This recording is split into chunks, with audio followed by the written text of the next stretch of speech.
Alright, YouTube viewers, this is Axter99 again. Today I'm going to be showing you my method of making very nice, chunky salsa.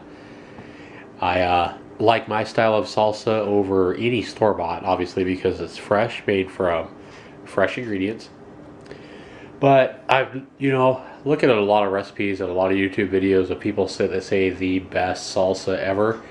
And I have a problem with 90% of these particular recipes, and that is the fact that they actually use a food processor to mix up their stuff. And if you really want nice chunky salsa that really tastes fresh and that really has a lot of zing, and it just blows your mind when you actually take a bite, I think you need to do it all by hand. Don't be lazy. Take your time, take a knife, and cut up everything by hand and mix it up. I'm going to show you a couple of tricks here in my particular recipe that helps make nice chunky salsa. Gets out a lot of the tomato juice that would make it runny, and you're going to see that in the end, I think my salsa is a lot better than the stuff people get when you use a food processor. So I'm going to go ahead and start by listing the ingredients that I use. Right here, I'm making quite a bit of salsa today, so I have 12 medium-sized tomatoes. These are just regular slicing tomatoes that were on sale at my local country food mart for 99 cents a pound. So I have 12 of those. I have a whole bundle of cilantro, which was like 69 cents, so not too bad. All these tomatoes were like about $4.50. With the cilantro, you're looking at about $5. Couple of onions, it was another $1.50, and like I think 40 cents for a couple of jalapenos out there, 50 cents call it. So we're gonna make up some homemade salsa here for about $7, and I think you're gonna be pleased with what you see at the end. All right, I'm gonna go ahead and get slicing up these tomatoes, and when I get back, I'm gonna show you a trick here. All right, first off, to slice up a tomato, I simply take my knife and I cut it in half, and I cut it in quarters.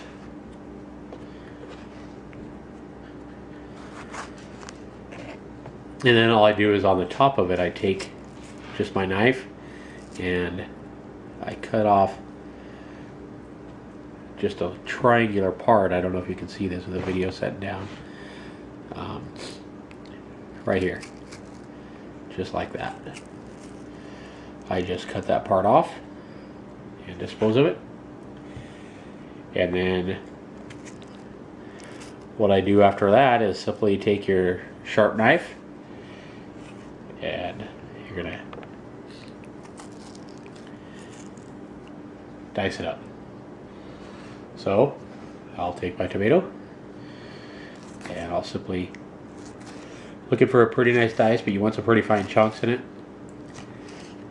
So you'll run it one way and then turn your tomato opposite way and cut it into nice dice-sized chunks. Now I take my time here because I don't want to slice my finger off, so I'm not as fast as some of the people you'll see on TV. But that is about the size of the chunks that I actually like to have in my salsa. As you can see, that's not a nice big piece of tomato that you're going to get, and I prefer that over getting tomato juice when you put this stuff in the blender. But I'm going to go ahead and continue to dice these up just like I showed you, and I'll be back in just a moment. Alright, got all 12 tomatoes diced up here now, and you can see that those are some nice pretty chunky tomatoes here. And the problem with this is if I make this into a salsa, right now what you're going to see here is that there is a lot of liquid coming from these tomatoes, and that's going to make this also a little soupier than I like to have it. So I'm going to show you a little secret here that I learned to resolve this problem. And what I've got here is a bowl and a fine strainer, and what you're going to see me do is go ahead and dump some of these tomatoes in here. Alright, so we're going to take our tomatoes, like I said, and we're just going to put about half of these, since I have a bunch, into the strainer at once. We're going to take those. We'll save the rest for in a moment. And if you see any really big chunks of tomatoes that maybe you missed and you have a nice big chunk, you can always take your knife and cut it down a little bit. Alright, but what we're going to do now is we are just going to take our bowl and the strainer and let it strain out some of the juice. And you can see that some of the juice is already starting to strain there. But what we want to do is now basically coat it in quite a bit of salt. We're going to need salt for our tomatoes anyway in our salsa, so we're not going to need to add any after this process. What we're going to do is kind of coat it. This is probably half a tablespoon of salt.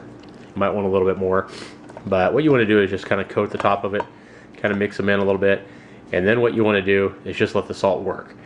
And what that salt's going to do is it's going to help drain those tomatoes of all the extra juice, and you just want to let that sit for about 10 minutes at least, and let it strain out the juice, and it's going to get out about 90% of that juice.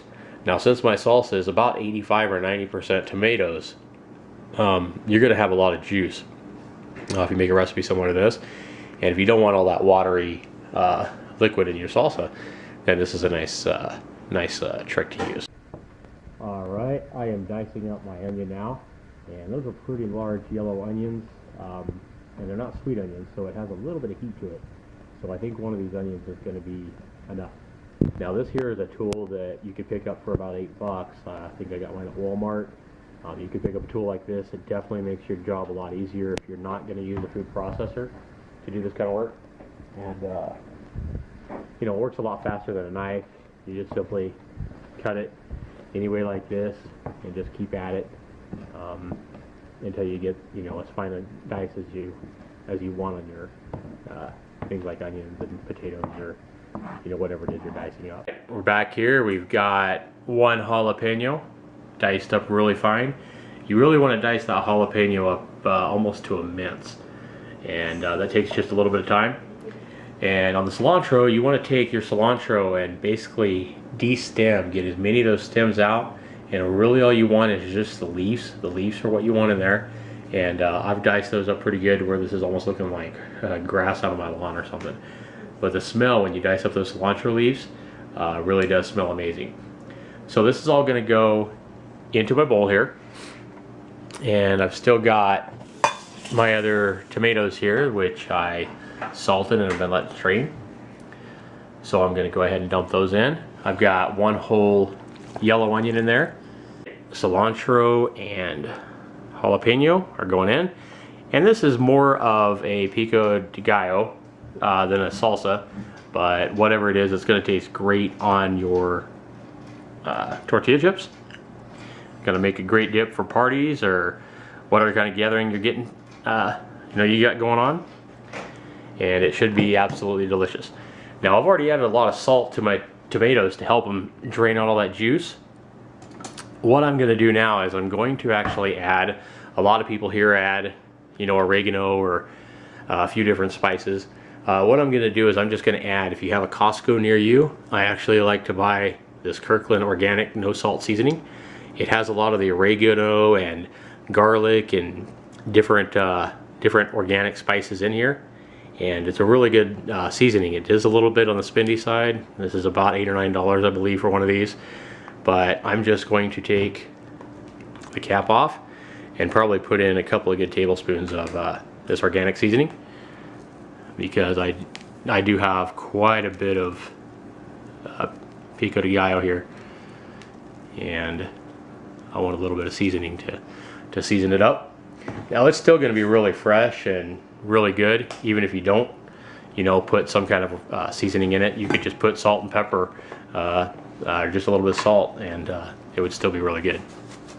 So I'm going to go ahead and sprinkle on a little pepper now. Probably about, again, pepper is going to be something that's going to add a little heat, so you might want to just start with a little bit, and if you need a little more heat, you can add either another jalapeno, or you could add some more pepper to it. And you're just going to go ahead and stir that around. Incorporate it well. Now this is going to be something that's this Pico de Gallo here is going to be something that's going to taste better after all the flavors have had a chance to basically work together. And you let all the flavors actually come out, kind of meld together. So what I would recommend doing is definitely refrigerating it overnight. I know it's tempting to go ahead and dip a chip into this stuff right now, but the more time you give these flavors to meld together, the better the stuff is going to taste when you actually take your first bite. So obviously you want to take a couple of taste tests to make sure you've got it, you know, spicy enough and to your liking. But this stuff is so good, it's going to be tempting to eat a lot of it right away.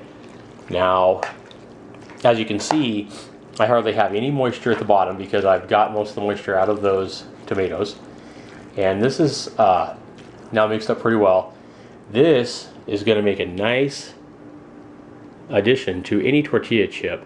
When you bite into that, it's going to basically explode with flavor. So if this looks like something good to you, definitely leave a comment below. Let me know if you try this out and you like what you get by dicing everything up yourself and not using a food processor. I think you'll be pleased with the results. And like I say, it's really not that time consuming. I probably spent, on 12 tomatoes, I probably spent 15 minutes cutting those up, about a minute a piece. An onion took me 5 minutes to dice up, and the jalapeno and the cilantro took me maybe another 10 minutes. So you're talking maybe 30 minutes of work to wind up with a gigantic bowl of Pico de Gallo or salsa, a very nice tortilla chip dip.